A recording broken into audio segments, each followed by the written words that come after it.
እንኳን ለአብይ ጾም በሰላም አደረሳችሁ ይላል። ሁሌም በደንበኞቹ ተመስጋኝ ሆነው አፍሮ ሆሊላንድ አስጎብኚ አሁንም እንደተለመደው የጌታችንን የፋሲካ በዓል አብረን እናክብር ይሎታል። ሕማማትን በጎልጎታ እንደመስገድ፣ ትንሣኤውን በቦታው እንደማክበር፣ ጌታችን በተጠመቀበት በዮርዳኖስ እንደመጠመቅና የጌታን ዳናዎች ለ13 ቀናት እንደመርገጥ ምንኛ ደስ የሚል ነገር አለን። አፍሮ ሆሊላንድ አስጎብኝና የጉዞ ወኪል እነሆ እናንተም ከበረከቱ ተካፋዮች ሁኑ፣ ወላጅ ዘመዶቻችሁንም ጋብዛችሁ ተመረቁ ይላል። አድራሻ ቦሌ ሞርኒንግ ስታር ሞል ሁለተኛ ፎቅ ቁጥር 218፣ ስልክ 0988 18 18 18፣ ዋትሳፕ 0930 01 1998። አፍሮ ሆሊላንድ ለ50 ቤቶች ብቻ ያወጣ እስከ 2 ሚሊዮን ብር የሚደርስ ታላቅ ቅናሽ ዲኤምሲ ሪል ስቴት በዓሉን ምክንያት በማድረግ እስከ 7000 ብር በካሬ እንዲሁም ተጨማሪ 30% ቅናሽ የተደረገባቸውን ቤቶች በ10% ቅድመ ክፍያ 60% የባንክ ብድር የተመቻቸላቸውን ከስቱዲዮ እስከ ባለ 4 መኝታና የንግድ ሱቆችን በምቹ አከፋፈል ሁኔታ ውብና ለኑሮ ምቹ በሆነችው በለቡ መብራት ይዞሎት መጥቷል። በዚህ ዘመናዊ መኖሪያ መንደር ውስጥ 5 የመዋኛ ገንዳ፣ ጂምና ስፓ፣ የልጆች መጫወቻ ስፍራ፣ ኤሌክትሪክ መኪና ቻርጅ ማድረጊያና 4 የሰው እንዲሁም 1 የዕቃ ማጓጓዣ ሊፍት በአንድ ቦታ ያካተተ ግዙፍ መንደር ይዞሎታል። ልብ ይበሉ፣ ይህ ዕድል ቀድመው ለሚመጡ 50 ደንበኞች ብቻ ነው። ለበለጠ መረጃ ከታች ባለው ስልክ ይደውሉልን። ዲኤምሲ ሪል ስቴት፣ ደስታው እዚህ ይጀምራል።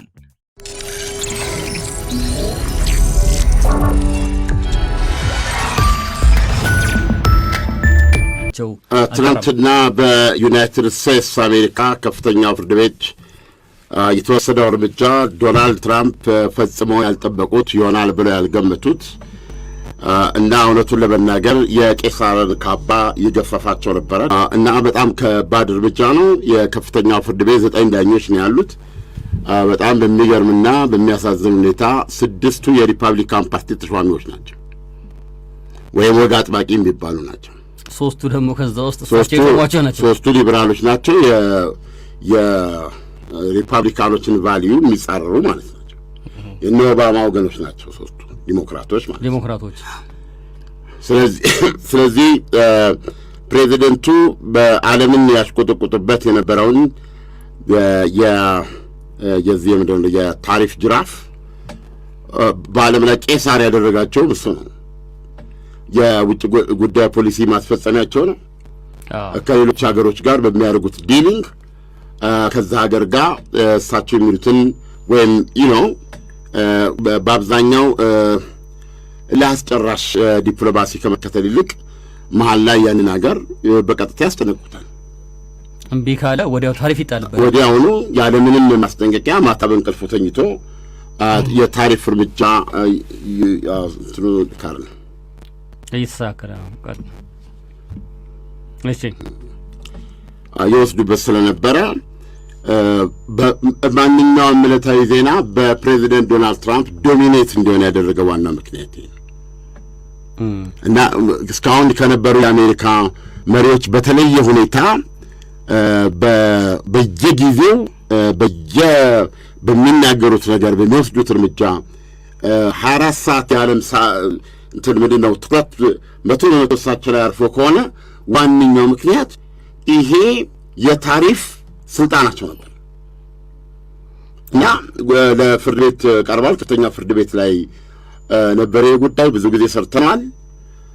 ዛሬ ውሳኔ ሲወሰድ እሳቸው ትናንት ማመን አልቻሉም እና ይሄንን እርምጃ በመውሰድ 3 የኮንሰርቫቲቭ ወይ የእሳቸው አይነት አመለካከት የሪፐብሊካን ሹመኛ ዳኞች ከሊበራሎች ጋር ተጣምረው የፕሬዚደንት ዶናልድ ትራምፕን የሙሴ በትር ሰብረውታል ማለት ይቻላል።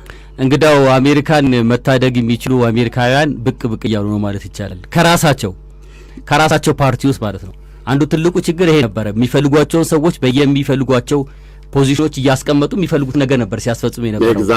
አሁን እሳቸው ራሳቸው የሾሟቸው ሰዎች በዚህ ደረጃ ላይ ይህንን ትልቅ የታሪፍ ውሳኔያቸውን መቃወማቸው እንደ ቀላል የሚታይ ነገር አይደለም እና ከዛው እንደውም ተቃውሞዎቹ ከዛው ነው የሚጀምሩት ማለት ነው ከፓርቲያቸው ኤግዛክትሊ ነው። እነዚህ አክቹዋሊ ዳኞች ናቸው። ዳኞች ማገልገል ያለባቸው ህጉን ነው። የተወሰነ ግን እሳቸውም ስልጣን አላቸው የመሾም የማጽደቅ ነገር አላቸው። ዲሞክራቶችም እንደዚሁ አላቸው። ወደ ስልጣን እንትን በሚሉበት ጊዜ አይ ዶንት ኖ በምን ወቅት ላይ እንደሚያደርጉት። ግን ይሄ ውሳኔ ፕሬዚደንቱ ስልጣን ከያዙ አመት ከምናምናቸው ከባድ የሚባለው ውሳኔ ነው የደረሰባቸው። አሁን ይህን ለማካካስ ሌላ አንቀጽ ጠቅሰው 10% ታክስ ምንድነው ታሪፍ ጥለዋል። በዓለም ላይ መጣል ይችላሉ። ግን እሱ የጊዜ ገደብ አለው እኮ እሱ እስከ 6 ወር ይችላሉ። በዚህ ከ6 ወር በኋላ ግን ይሄ ጉዳይ ራሱ ኮንግረስ ቀርቦ ድጋፍ ማግኘት አለበት እና ኮንግረስ ለማሳመን ኮንግረስ በዚህ ጉዳይ ላይ እንዲወያይ ቀጠሮ ይዘ ውይይት ተደርጎበት ከዛ በኋላ ድምፅ ሲቀበል 6 ወር ሊፈጅ ይችላል። ስለዚህ አሁን የምትመለከተው ምንድነው ከዚህ በፊት ፕሬዚደንቱ ያከናውኑ በነበረ እሳቸው ላይ የተነሱ ተቃውሞች በሙሉ ታያስታውሳል። we don't want king የሚል ነው። አሜሪካ አትፈልግም፣ ንጉሥ አንፈልግም የሚል ነው። እና ለምሳሌ እንደዚህ መስራት የሚችሉት ማን ናቸው? ንጉሣውያን ሀገሮች ወይም ፍጹም አምባገነን መሆን አለበት። አንተ የምትፈልገውን ነገር የሚከላከል የሚጻረር ኮንግረስ ሳይኖር ምን ሳይኖር አንተ እንዲሁ ያልከውን ብቻ እንዲፈጸም በዚህ በኩል ታዘፉ ኖ የለም ኑ ተመለሱ እያልክ የምታደርገው እንደዚያ መሆን አለበት። ለምሳሌ የቻይና ፕሬዚደንት ችግር የለባቸው ማለት በአንጻራዊነት ካየኸው እኮ ቻይና የአንድ ግለሰብ አገዛዝ ወይም የአንድ ፓርቲ አገዛዝ ቢሆንም እኮ ሪሊ በዚህ ደረጃ እኮ ሰውየው ሲፈልጡ ሲቆርጡ አናይም አይደል? አሁን በአጠቃላይ ባለው ሁኔታ እሳቸው የተናገሩት ነገር ህግ የመሆን እድሉ ሰፊ ነበር። ቻይና ያ ሁሉ ተከታይ ሁሉ የመቃወም እድል የለውም። ግን የቻይና ፕሬዚዳንት ቤዚካሊ እኔ ዲሞክራት ናቸው ከሚሉት ውስጥ ነው። ምን ማለት ነው? አዎ የፓርቲ በሚሊዮን የሚቆጠሩ ሰዎች አሉ። ይሄ አሁን በዲሞክራሲ ሀገሮች ያለው አሰራር አንድ የምትፈልገውን ነገር ለማስፈጸም መደራደር አለብህ እኮ ማሳመን አለብህ ነው ዋናው ማሳመን አለብህ። ስታሳመን ደግሞ ዋጋ ያስከፍላል። ሌላው ማሳልፎም አይሰጥ ነገር አለ። ስለዚህ ህጉ በሚፈቅድልህ የሚሰጥ ስልጣን ራሱ ውሱን ነው። ተስማምተህ በኮንሴንሰስ ነው የሆነ ነገር የምታደርገው። አለበለዚያ ዲሞክራሲን አትቀበልም ማለት ነው። ስለዚህ አሁን ለምሳሌ ራሽያ ብትሄድ ቭላዲሚር ፑቲን ናቸው። አዎ ፓርላማ ሊቀርብ ይችላል። ያ ገብቷል። በአብላጫ ድምፅ ያልፋል። የሳይታለም የተፈታ ነው። ስለዚህ አሁን ዶናልድ ትራምፕ ብዙ ጊዜ የልቤ ክፋይ ከነሱ ጋር ነው የሚሉት እኮ ለዚህ ነው። ከኮንግረሱ ከነ የቻይናው ግሬት ሊደርስ ማለት ለሳቸው የቻይናው ሺጂፒንግ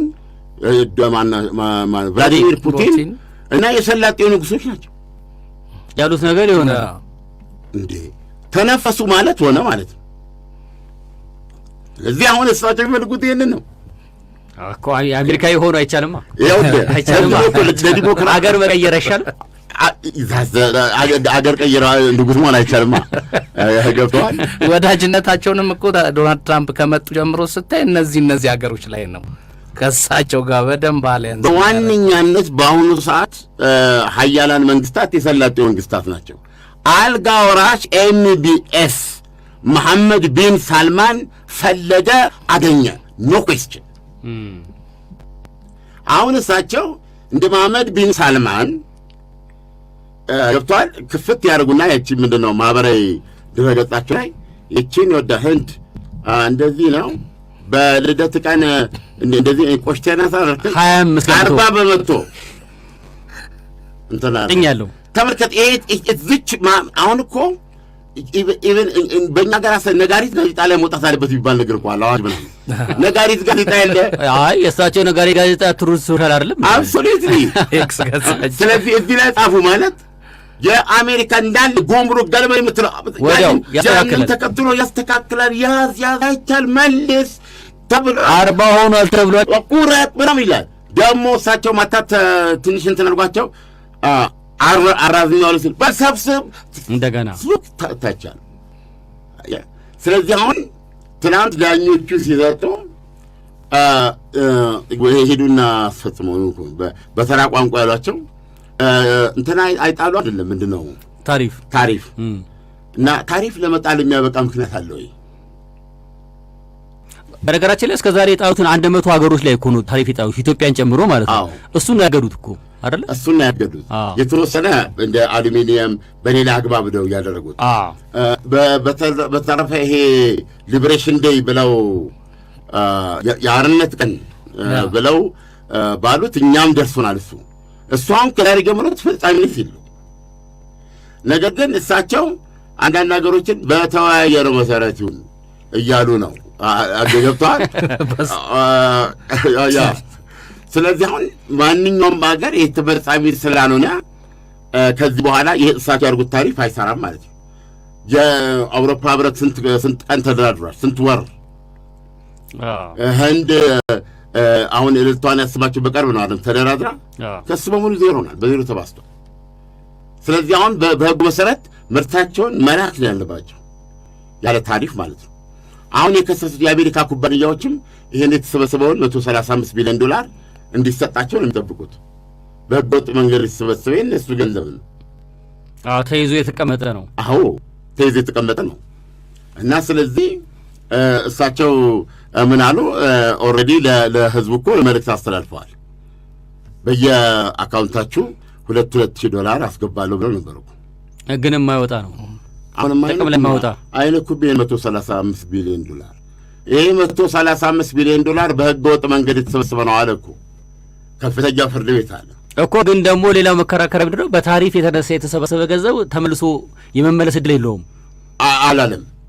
የመመለስ ዕድል እሳቸው ናቸው እንጂ እሳቸው በታሪፍ የተሰበሰበው ገንዘብ አይመለስም፣ ቢያንስ ከዚህ በኋላ እንዳይሰበሰብ ይደረግ እንደሆነ ነው እንጂ ኖ እሳቸው ያሉት በህግ ቤት ማዲያት እስካወጣ እንትን እላችኋለሁ እንጂ ዝም ብላችሁ አትወስዱትም ነው።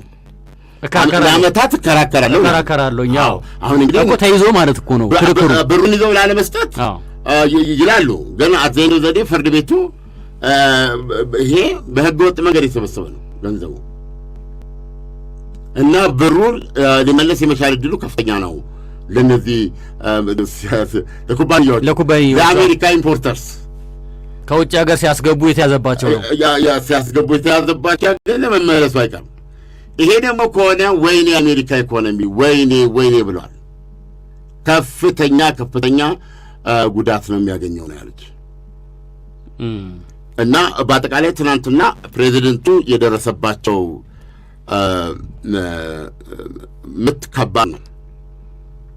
በታሪፍ የተነሳ ነበር እንግዲህ ዓለምን መቆጣጠር የፈለጉት። ይሄ እንግዲህ እንደ አንድ ትልቅ ተግዳሮት የሚታይ ነው ለፕሬዚዳንት ትራምፕ። ምክንያቱም ገንዘቡ ከሌለና ታሪፍ መጫን ካልቻሉ በአሜሪካ ከሌሎች ሀገሮች ጋር የሚኖራት ግንኙነት ላይ ተጽዕኖ መፍጠሩ አይቀርም። አሁን በማስፈራራት ላይ በታሪኩ የተነሳ ነበር እስካሁን ድረስ ሲቆዩት አውሮፓን ጭምር። አውሮፓውን ትልቅ አጋር ነው ለአሜሪካ የታወቀ ነው። እያንዳንዱ የአውሮፓ ሀገሮች ሽብር ላይ ነበር። ምንድን ነው በግሪንላንድ ጉዳይ ግሪንላንድን ከእኔ እንድገዛት ንገሩ ካላደረጋችሁ እስክታደርጉ ድረስ በምንድን ነው ያሉት? ስንት ነበረ? 10% ነው ታሪፍ ባለባቸው እኮ ታሪፍ ላይ ነው። በላዩ ላይ 10% ታሪፍ ከዚህ ጊዜ ጀምሮ ይከፈላል አለ። አሁን ኢሚዲየትሊ ለዛ ሀገር ምን ማለት ነው 10%? በነገራችን ላይ ያልገባል የኢምፖርተሮች ጉዳይ ብቻ አይደለም። ልትስ አሁን የኢትዮጵያ ቡና አለ እና አንድ ምን ይባለው ከረጢት ነው ኬሻ፣ አንድ ኬሻ ቡና ዝም ብሎ ለሂሳብ እንደው $100 ነው እንበል። አሁን ኢትዮጵያ ላይ 20% ታሪፍ ጣሉ ሲባል የኢትዮጵያን ቡና $100 ይረከበ የነበረው ኢምፖርተር አሜሪካ ውስጥ ያለ አስመጪ አሁን ምን ያደርጋል? ኢትዮጵያ ላከችው 100 ነው ለአንድ ኬሻ ማለት ነው። ለዚህ $100 ይከፍላል። የተጣለውን 20% ታሪፍ ደግሞ 20 ምንድነው $120 ነው ተቃለ ማለት ነው። አሁን ይሄ ምን ያመጣል? ያ ቡና እኮ እዛ ሄድ እኮ ከ120 በላይ ነው መሸጠው። አለቀ። ችርቻሮ ላይ ሲገባ ገንዘቡን ማግኘት አለበት ለተርፎ የአሜሪካዊ ያለ ዋጋው ይጨምራል። ሌላው ደግሞ አደገኛው መንገድ ምንድን ነው? አሁን የኢትዮጵያ ቡና እንዲህ ሲሆንበት ታሪፍ ያልተጫነበት ሀገር ሌላ ቡናን ወደ መግዛት ያዘነብላል። ያዚኛውን ይተዋል ማለት ነው። ይሄኛውን ይተዋል። ስለዚህ አሁን ሀገሮች ምንድን ነው የሚያደርጉት? ኦኬ እኛ ምን አገባን? ታሪፉን የሚጥሉት የተጣለ ኢምፖርተሮች ላይ ራሱ ጉዳይ ብለው ማለት አይችሉም። አየህ አንድ ቶን 10 ቶን ቡና ያስገባ የነበረ አንድ አካልን ብትወስድ ይሄን ቡና ኢምፖርተሮቹ አሁን በተጨመረው እኛ አንችልም ካሉት ደግሞ ፌርም ያለ መሆን ነገር አለው እንጂ አሁን ተመሳሳይ ውድድር ባለበት ሸቀጥ ላይ የተለያየ ታሪፍ ነው የጣሉት። ለዚህ በኢትዮጵያ 10 አርገው ከሆነ ሌላ 5 አርገው ሊሆን ይችላል ወይ 20 አርገው ሊሆን ይችላል። ስለዚህ እነኚህ ነጋዴዎቹ ወደ ቀለለው ነው የሚሄዱት። አዎ አነስተኛ ወደ ሆነው ኤግዛክት እንደዚህ ደግሞ እነኚህ ነገሮች ይጎዳቸዋል። እዛም ያለውን ኢምፖርተር እንደገና ደግሞ እዚህ በዓለም ላይ ያሉትም ይሄ ነው እኮ ዋናው ኢኮኖሚ አንቀሳቃሽ ሞተሩ ይሄ የሚልኩት ነገር የሚላከው ነገር። አዎ ስለዚህ ይሄ ፕራክቲካሊ ዶናልድ ትራምፕ ምን አድርጓቸዋል? የዓለም ንጉስ በሱ ማስፈራሪያ ምክንያቱም የተቀመጡት የዓለማችን ቁጥር 1 ገበያ ነች። አሜሪካውያን ሸማቾች ናቸው። አሜሪካ ውስጥ ምንም ነገር ለመስራት ቻለኝ ገዢ አለ። የመግዛት ማቃ ካልቸራቸው ይሄ ነው። የኢኮኖሚ ካልቸራቸው ይሄ ነው። አየህ ለምሳሌ ቻይና ታቃለ በትሪሊዮን ነው የምታስገባው። ከገበያ ከዓለም ጋር ተናግዳ ከምታገኘው ውስጥ አንድ አሜሪካ ብቻ 1/5 የአሜሪካ ለዓለም ከምትሸጠው ዓለም ስለ እንግዲህ ጥራቸው እነዚህ ሀገሮች የምትለው እነሱን በአንድ ቦታ አሜሪካ ላይ ያላት ገበያ ይሄ አሁን እዛ ቦታ ላይ የአሜሪካ ኮንግረስ ወይም የአሜሪካ ምንድነው ህግ አውጪው ይሄ እንደዚህ የምትለው ክፍል አለ አይደል? በቃ እንዳሻውት ብሎ እንደፈቀደላቸው ነው የሚቆጠረው። አሁን እኮ ከፍተኛው ፍርድ ቤት ያለው ቴክኒካሊ ምንድነው እኛም ማናቀው ነገር አለ እንዴ? እንትኑ ማን ነው ኮንግረሱ በቃ አርሶ እንደፈለጉ ያርጉ ያለበት አጋጣሚ ያለው ኖ you can't go to the congress ሂዳ ሳምን እንደራሴዎችን ገብቷል። ይኸውላችሁ እንዲህ ነው ስትል በደግ ብለው እንደሚለው ፕሬዚደንት የእንግሊዝ ፓርላማ ላይ ወዲያው ነው ቀጥ የሚሉት እኮ ወዲያው እኮ ነው ቀጥ። በእውነት በዲሞክራሲ ሀገር መምራት በጣም በጣም ከባድ ነው እና አድሮበታል። አየህ ገብቷል። እኔ አሁን የእንግሊዝ ፓርላማን ሳይ አይ በቃ ከመር እቺ ሴትዮ ያስገድሏታል ጠብቀው ብዬ ነው የለም በኔ ጥቅላት በኔ ሜንታሊቲ ነው በኔ ሜንታሊቲ አለቀለት ኢንቶለረብል በጀርባ በኩል አስተኝተውና የለመደ ሀገር ውስጥ እነሱ ግን አንቺ ምን ሆነሽ ነው ናንተሽ መሳመት ጋብኝ ብለው መሳየ ወሉ መነጋገር ይችላሉ። ይሄ ሲወለዱ ሲያድጉ በእንትን የመጣ በመጽሐፍ የመጣ በየተቀረጡበት ይሄ ዝም ብሎ በአንድ ጀንበር የመጣ አይደለም። እስላክኔ የማርስ ነዋሪዎች ነው የሚመስሉኝ። እውነቴን ነው የምነግርህ። አየህ በዛ አግባብ ሲወሰን ተቻችሎ ሁሉም ነገር አብሮ እንትን የሚልበት ነገር አለ። ስለዚህ ዶናልድ ትራምፕ በፊትም በደንብ አድርገን በእኛ ፕሮግራም ላይ ሰርተናል። በተለይ አዋዜን የሚከታተሉ ምንድን ነበር የምትባለው አንድ ፕሮግራም ነበራቸው የማ ዶናልድ ትራምፕ ከመምጣታቸው በፊት ሁሉ ነገር ምንድን ነው ተነድፎ አልቋል እና ወደ ስልጣን ሲመጡ ትልቅ የመጡበት የፕሬዚደንታዊ ስልጣን ማስፋት ነው። የፕሬዚደንቱ ኤክስኪዩቲቭ ፓወር ያለ አግባብ በተለያዩ አካሎች በህግ አውጪው ክፍል በህግ አስፈጻሚ ክፍል አሁን ለምሳሌ ለሳቸው አሁን ፍርድ ቤቱ የወሰደ ውሳኔ እንዴ ወይ ማን ነው ማለት ነው አገር መሪ ማን ነው ስልጣን ይሄን እነሱ ደህናው ምትጥቷል ስንት ሰው ነው የመረጠኝ እኔ እንዳለን የመረጠው እንትና 78 ሚሊዮን ነው እንጂ መረጣቸው ዳኛ ሴባስቲያን መርጧል። እኔ ስለፈቀርኩለት አይደለም የተቀመጠው እንዴት አለ ነገር ነው አልከፋቸው እንዲህ ነው እነዛ ግን ዳኞች በባሪያቸው ፊታቸው ቁጭም ያለ ገብቷል እና ሄደ እነሱ ጋር ብትሄድ አንቀጽ ምናምን ነው የሚጠቅሱብና ብዙ ለመዋጥ ያስቸግራል። ስለዚህ እናንተ ሀገር ወዳድ ያሉናችሁ ለሕገ መንግሥቱ ታማኝ ያሉናችሁ እናንተ የሌሎች አገልጋዮች እና እናንተ የሳሎን ውሻዎች ካዲዎች ብለው ነው የሰደቧቸው ዳኞቹን። አዎ እንደዛ አዎ ካዲዎች የሳሎን ውሻ ላፕ ዶግ ብለው ነው የሰደቧቸው። በጀርባ ወይም በተጽዕኖ ምናምን ሳንቲም ምናምን ተቀብላችሁ ወይም የሆነ ጥቅም ምናምን አድርጋችሁ የሊበራልስ አገልጋይ ሆናችኋል፣ ተገዝታችኋል። የዲሞክራቶቹ ለዶናልድ ትራምፕ ያለው ጦርነት ነው።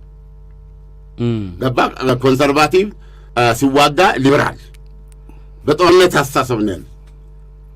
እነዚህ ሰዎች ግን ምንም ያደረግነው ነገር የለም አሉ። ዋናው ዳኛ ሲጽፉ በስማም እንዴት አንጀትን ይቆርጣል። ዶናልድ ትራምፕ ነው ስታነበው ሙት መድኃኒት ክኒን እንደዚህ እየዋጥ ነው የምታነበው። እስካሁን 1000 ክኒን ውጠዋል የሚል እምነት አለኝ። የስኳር የደም ግፊት ኮሌስትሮሉ እንደተጠበቀ ነው። ኮሌስትሮል እና የደም ደግሞ ማቅጠኛው እንደተጠበቀ ነው። ማቅጠኛ እና የዳኛ መከላከያ የሆነ መውሰድ አለባቸው። ወዲያቱም ሲጥቡ ብላሉ በደንብ አይተዋል። የጻፉት ዋናው ዳኛ ናቸው። ጩኸት የለውም ጽሁፋቸው ላይ እኛ ዳኞች እኛ ሲሉ ዳኞች ነው። እኛ በዚህ በውጭ ጉዳይ እና በኢኮኖሚ ጉዳይ ላይ ስለ እውነት እኛ የተለየ እውቀት አለን ወይም ስፔሻል እንደዚህ የለንም። ነገር ግን የሕገ መንግሥቱ አንቀጽ እንትን የሚሰጠን ስልጣን አለ። ያችን ስልጣን ነው በትክክል የተጠቀምነው። አይ ዲሞክራሲ ታዲያ ምን ችግር አለ? እሳቸው የጠቀሱት ይሄ የሕገ መንግሥቱ አንቀጽ አለ። አንቀጹን ማስተካከል ነው። የዶናልድ ትራምፕ ቀጣዩ ጉዞ እኮ እሱ ነው። ደግሞ አንድ አንቀጽ ብቻ አይደለም እሳቸው ከጀመሩ የሚያስቀይሩት ሌሎች ግሮ አሉ እኮ በ2025 እቅዳቸው ላይ የተቀመጠ በዛ ትልቅ ዶክመንት ውስጥ የተቀመጠ ነገር ሁሉ አለ። አዎ ስለዚህ ተጠራልኝ እሱ ምን ነበር 20 ምንድነው 2025 አንድ ትልቅ ፕሮጀክት 2025 እሱ እኮ ነው። ያ አየም ኤክሲቲቭ ፓወር እዛ ላይ ምን ይላል? the president ሲሆን ፕሬዚደንቶች እኮ ሄደዋል ከዛ በፊት እሳቸው ማለት ነው። ይሄ ግን አሁን እንግዲህ ለዚህኛ ሳያደርጉ ፕሬዚደንታዊ ስልጣን በጣም ወስዷል ያለ ልክ ፓርላማው ያለው ስልጣን ቅድም ያልኩት እዚህ አስፈጻሚ ክፍል ያለው ስልጣን ወደ ፕሬዚደንቱ መመለስ ያለበት አሁን ምን ማለት መሰለ ለጊዜው እኮ ኤክሰርሳይዝ አድርገውታል እስካሁን ድረስ አድርገውታል። እኔ አንዳንድ ቀን እንኳን የአገር መሪ አላደረገኝ ነው የምለው እንቅልፍ ሊወስደኝ አይችልም። ምክንያቱም ይመለከታል እያንዳንዱ ነገር ታዲያስ እና አሁን እዚህ ጠዋት የህንድን ታሳውሳለህ? የህንድን ጫኑባቸው። አዎ ተጫነ። ይሄ ከተባለበት ጊዜ እኮ ጀምሮ በሚሊዮን ዶላር የሚቆጠር እኮ ኪሳራ ለቀውስ እኮ የሚፈጠረው እና እስካሁን የነበሩት የምናውቃቸው የፕሬዚደንት ዶናልድ ትራምፕ ድርጊት ፕሬዚደንት ፕላስ ኮንግረስ በሆነ ስልጣን ነው። የኮንግረስን ስልጣን የቄሳር ካባ አድርገው ለብሰውት ነበረ። በእውነት ዓለም ይነቃነቅ ነበር። ሳቅ ሲራመዱ ሲስቁ መሳቅ አለበት። ገብተዋል። ኢቨን እንዴት ነው የምታነጋግራቸው? አይደል? አሁን በዚህ በዩክሬን ድርድር ላይ እኮ ትሬኒንግ ሲሰጥ እንትን አፈትልኮ የወጣ አልሰማህም? ለሶቪየቱ የማን ናቸው የቭላዲሚር ፑቲን ቀኝ እጅ ለሆኑት ማለት ነው። እኛ ዊትኮፍ ናቸው የሚነግሩት እንዴት እንደሚናገር ለሳቸው። አዎ አቀማመጡ እንዴት መሆን እንዳለበት። አሁን እንዲህ ካልክ በኋላ ይሄን ትጨምራለህ እንዲህ ተብሎ እኮ ነው። ኢትስ ላይክ ኪንግ ኢትስ ላይክ ቄሳር። ወሰዱት ፍርድ ቤቶች ነጠቋቸው። ይሄን የለም ዛሬ ማህበራዊ ገጽ ላይ ነው አላየሁም። እቺኛው አዲሷ ደግሞ ታስችላቸዋለች ወይ ነው ለሁሉም አይደለም ለተወሰኑ ሸቀጦች ላይ ስልጣን 150 ቀን ይሰጣቸዋል። አዎ እስከዛች ድረስ ትንሽ ይቆያሉ። ባለችዋ ነገር ነው 20 ሊያደርጓት ይችላሉ። ታሪፉ እቺን አንቀጣራ እየነበረ አሁን 10 ጥለዋል። አዎ ደግሞ እንደው ከመሰለ 15 አድርገዋል። አይ ለኢመርጀንሲ ነው ደግሞ እሱም ደግሞ ፕሬዚዳንቱ ይሄንን ስልጣን የመጠቀም ጊዜ የአገሪቱ ኢኮኖሚ ከባድ ችግር ላይ ገጥሟል ብሎ ሲያምን ፕሬዚዳንቱ በራሱ ጊዜ የሚጭናት እቺ 15 ነች። ከ10 ማለፍ ይችላል ወይ? አላየናትም እሷ። አይ 10 ነው የሚለው እንግዲህ ከዛ በላይ ካደጉማ ያንን ዋናውን ታሪኩን ማስፈጸም ይችላል ማለት ነው። ወደዛ አይችልም። በእትኛው አጣብቂኝ ውስጥ አሁን የተጠቀሙባት ራሷ የበፊቱን ነገር አትሰጣቸው። የበፊቱ ላይ እኮ ቻይናን 7 ደርሶ ነበር እኮ ቻይና እኮ ድንጉጥ ብትሆን ራሷን ገላለች። ታልክ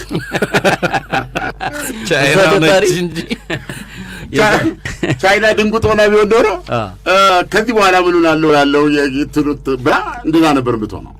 ስለዚህ በእውነት ነው የምነግርህ ትናንትና በአሜሪካ ከፍተኛው ፍርድ ቤት የተሰጠው ብያኔ 6-3 በሆነ ነው እና ፕሬዚደንቱ ብዙ ነገር እቺና አሁን ምን መሰለህ ከንግድ ጋር ከኢኮኖሚ ጋር ብቻ የተገናኘች ብትሆን ኖሮ ጉዳቱ መስጣቸው ነበረ። ቤዚካሊ የፎሬን ፖሊሲ ማስፈጸሚያቸው ነው። የፖለቲካ ጉዳይ አለው። ታዲያ አንድ ማሳያ ቢኖር አንድ ሳዳም ሁሴንን ለመዝመት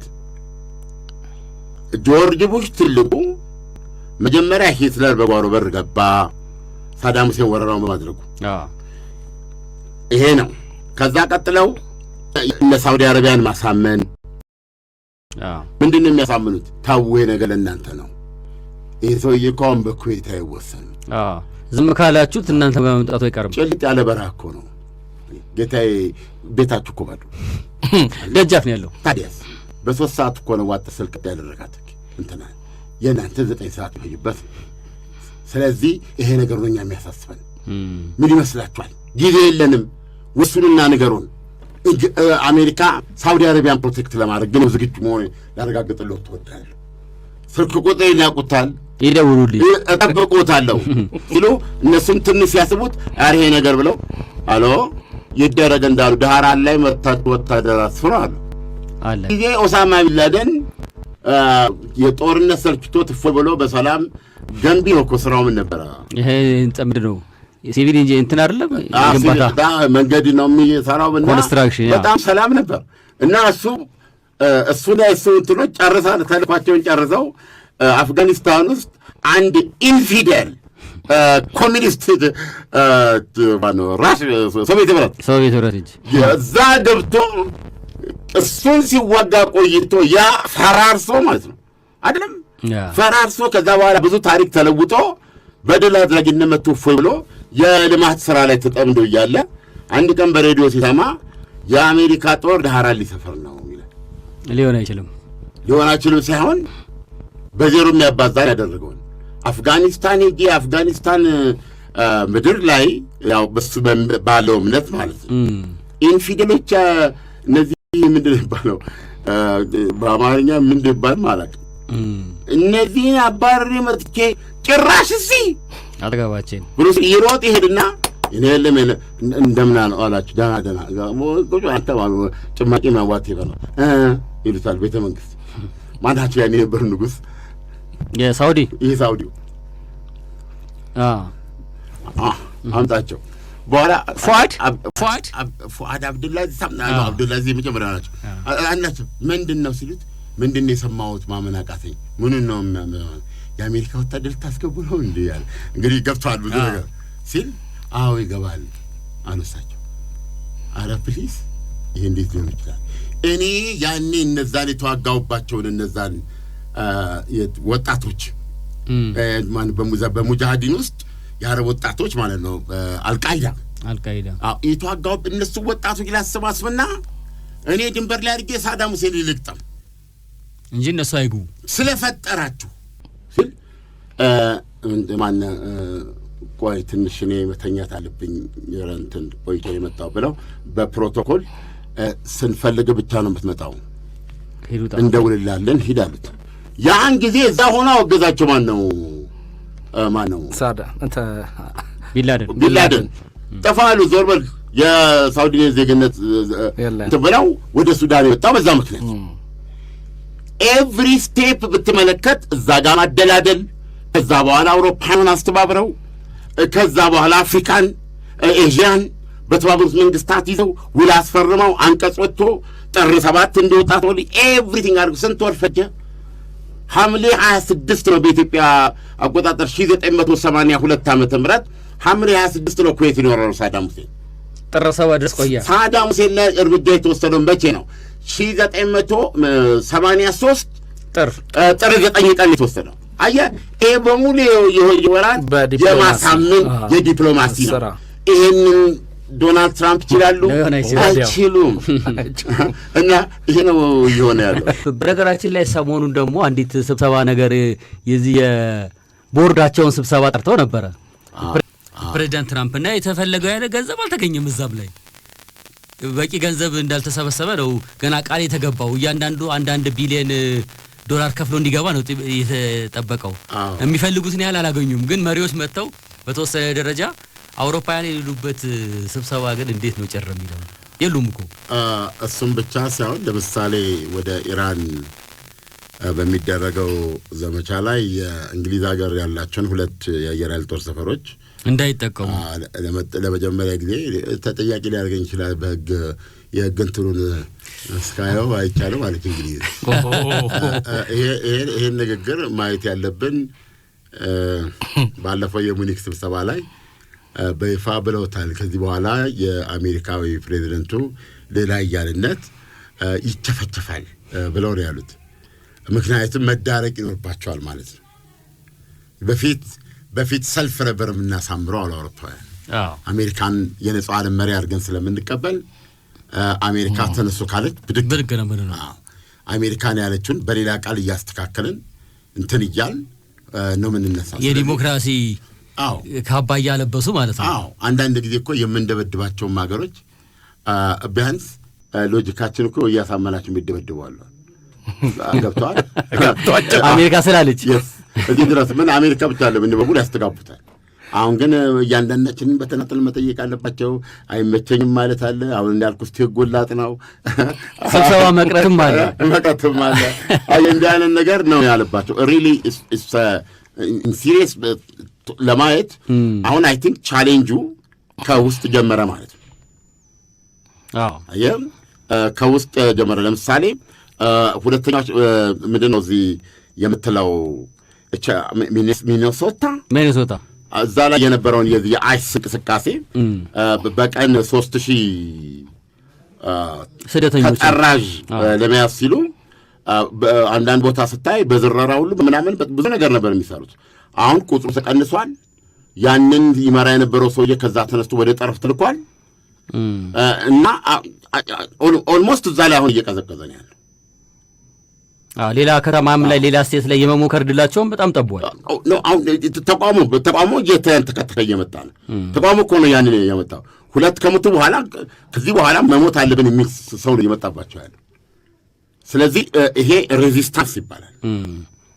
እንደ ኃይል የመጣባቸው በፍርድ ቤት ደረጃ ደግሞ የትናንትናው የብያኔ በተለይ ይሄን ትልቁን የዶናልድ ትራምፕ መንግስት የታሪፉ መንግስት ነው። የዘለንስኪ መንግስት የአውሮፕላኑ መንግስት ገብተዋል። የዶናልድ ትራምፕ ደግሞ ከመጀመሪያው ጀምሮ ያልነኩት የለም እኮ አሁን እሳቸው እኮ አሁን እኮ ይሄ ታሪፍ እዛ ከፍተኛ ንግድ ለሚናገዷቸው ሀገሮች ብቻ ለአውሮፓና ለቻይና ብቻ ይመጣ አድርጎ የሚያስብ ሰው አለ። እዚህ አፍሪካ ሀገር እንኳን ስንቱን ነው ያሽመደመደው እኮ። ማነች በጣም ጣሏት ሀገር አለች። ማነው እንደ የዞን ጥርስ ይዛ ሄዳ ትልምን ካልሆነ እያልን ስናወራት እዛ የለም። አፍሪካ ላይ ከፍተኛ እንትን ሊጣሉበት ሀገር አለች። አንዲት ትንሽ ሀገር ከአፍሪካ ከባድ እንትን ሊጣሉባት አሉ እና ማንም የሚያወሩት የለም። ስለዚህ በእውነት ነው የምነግርህ እስካሁን ድረስ አሽቆጥቁጠውታል። አሁን ግን ያንን ይነጥቋቸው እና ለአድማጮቻችን ሙዚቃ መጋበዝ አለብን እና ዲሞክራሲ ቀስ እያለ ወደ አሜሪካ እንዲመለስ እንጸልያለን። የድሮ አሜሪካ ድጋሚ አሜሪካ ሆና የመቀጠል ዕድሏ ጥያቄ ምልክት ነው። በተለይ ዶናልድ ትራምፕ ባሉበት ግን ደግነቱ የእሳቸውን የንጉሳዊነት ፍላጎት የተገዳደሩ ያሉት ዲሞክራቶቹ ያልመረጧቸው ዲሞክራቶች ብቻ አይደሉም። አሁን በተጨባጭ እያየን ያለ ነው የራሳቸው ፓርቲ ሰዎች ይሄን ማድረግ ስለጀመሩ ወደ መስመር የመግባት ዕድሏ ሰፊ ነው። ግዴታ ነው። እንደው ከነገርከኝ እሳቸው ንጉሥ ከተባሉ ንጉሥ ያለ ዘውድ አትሆንም አይደል? እዚች ላይ ዘውድ መጥፋት አለባቸው እና ዘውዱ ምንድን ነው ብለህ ከጠየቀኝ ታሪፉ ነው የምልህ። አሁን ዘውዱን ያነሱባቸው ታሪኳን አሁን ምን እንዲናገሩ እንደዚህ እንደ ማንኛውም ሰው ነው የሚቆጠሩት። እንደዚህ ነው እና ይሄን የገጠማቸው ለ50 ቤቶች ብቻ ያወጣ እስከ 2 ሚሊዮን ብር የሚደርስ ታላቅ ቅናሽ ዴምስ ሪል ስቴት በዓሉን ምክንያት በማድረግ እስከ 7000 ብር በካሬ እንዲሁም ተጨማሪ 30% ቅናሽ የተደረገባቸውን ቤቶች በ10% ቅድመ ክፍያ 60% የባንክ ብድር የተመቻቸላቸውን ከስቱዲዮ እስከ ባለ 4 መኝታና የንግድ ሱቆችን በምቹ አከፋፈል ሁኔታ ውብና ለኑሮ ምቹ በሆነችው በለቡ መብራት ይዞሎት መጥቷል። በዚህ ዘመናዊ መኖሪያ መንደር ውስጥ 5 የመዋኛ ገንዳ፣ ጂምና ስፓ፣ የልጆች መጫወቻ ስፍራ፣ ኤሌክትሪክ መኪና ቻርጅ ማድረጊያና 4 የሰው እንዲሁም 1 የዕቃ ማጓጓዣ ሊፍት በአንድ ቦታ ያካተተ ግዙፍ መንደር ይዞሎታል።